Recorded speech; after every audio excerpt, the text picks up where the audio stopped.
एराम गांव शांत खड़ा है। इसके बांस के बाग जल्द ही स्वतंत्रता की पुकार से गूंजेंगे। गांव वालों का एक समुद्र इकट्ठा होता है। उनके चेहरे विद्रोह के उत्साह से चमकते हैं। एकजुट होकर वे नारा लगाते हैं, भारत छोड़ो, भारत छोड़ो। सामूहिक भावना से हवा चटकती है। उत्पीड़न के खिलाफ एक एकीकृत रोना। पुरुष, महिलाएं और बच्चे एक ही आवाज आजादी की मांग कर रहे हैं। उनकी आवाजें उठती हैं। ब्रिटिश शासन के खिलाफ विद्रोह का एक शक्तिशाली गान। अपने सख्त दफ्तर में डीएसपी कुंज बिहारी मोहंती, एक कठोर ब्रिटिश अधिकारी, खौफनाक आदेश प्राप्त करते हैं। आज्ञा का भार उस पर जम जाता है, क्योंकि वह एराम पर बल प्रयोग करने की तैयारी करता है। वह अपने सैनिकों को इकट्ठा करता है। उनके भाव आगे के गंभीर कार्य को दर्शाते हैं। मोहंती की आवाज ठंडी दृढ़ता के साथ गूंजती है, हमें इस विद्रोह को कुचलना होगा, किसी भी कीमत पर। सैनिक तैयार खड़े हैं। उनके हथियार कठोर प्रकाश में चमक रहे हैं, क्रूर आदेशों का पालन करने के लिए तैयार हैं। डीएसपी मोहंती और उनकी पुलिस बल एराम गांव में मार्च करते हैं। उनकी उपस्थिति शांतिपूर्ण घरों पर एक गहरा साया है। पुलिस ने ग्रामीणों को घेर लिया। उनके चेहरे गंभीर थे, उनके इरादे स्पष्ट थे, निहत थे लेकिन दृढ़ निश्चयी। ग्रामीण अपनी जमीन पर खड़े हैं। उनके चेहरे अटूट दृढ़ संकल्प से तय हैं।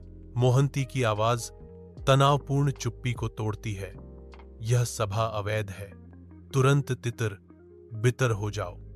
ग्रामीण एक स्वर में जवाब देते हैं। उनकी आवाजें एक विद्रोही कोरस में उठती हैं, भारत छोड़ो।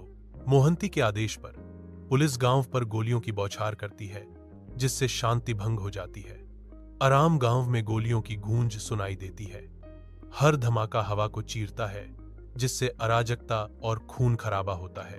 मासूम ग्रामीण गिरते हैं। उनका खून जमीन को रंग देता है, क्योंकि क्रूर हमला बिना दया के जारी रहता है।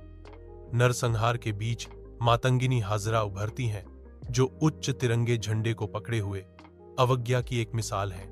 उसकी आवाज गूंजती है, साफ और तेज, अंग्रेजों भारत छोड़ो, हम अपनी आजादी लेंगे। मातंगिनी हाजरा की अटूट भावना ने ग्रामीणों के बीच एक नए जोश को प्रज्वलित किया।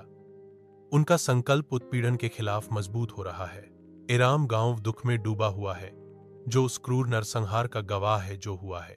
वीरानी के बीच पार्वती गिरी और एराम गांव की महिलाएं उभरती हैं, जिनके चेहरे दुख और संकल्प से अंकित हैं। एक गंभीर स्मरण के कार्य में वे एक शहीद स्मारक का निर्माण शुरू करते हैं। प्रत्येक पत्थर खोए गए जीवन का प्रमाण है। उनके चेहरे दृढ़ हैं, क्योंकि वे स्मारक के सामने खड़े हैं, जो उनके प्रियजनों द्वारा किए गए अंतिम बलिदान की एक स्पष्ट याद दिलाता है। पार्वती की आवाज गांव में गूंजती है, हम इन शहीदों को कभी नहीं भूलेंगे। उनका बलिदान हमेशा हमें प्रेरित करेगा।